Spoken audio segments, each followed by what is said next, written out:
ko raw ang iyong gusto. Yan ba ang lihim na sa akin sasabihin mo?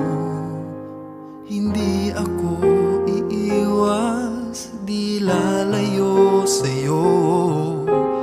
Pare, pag-usapan natin to.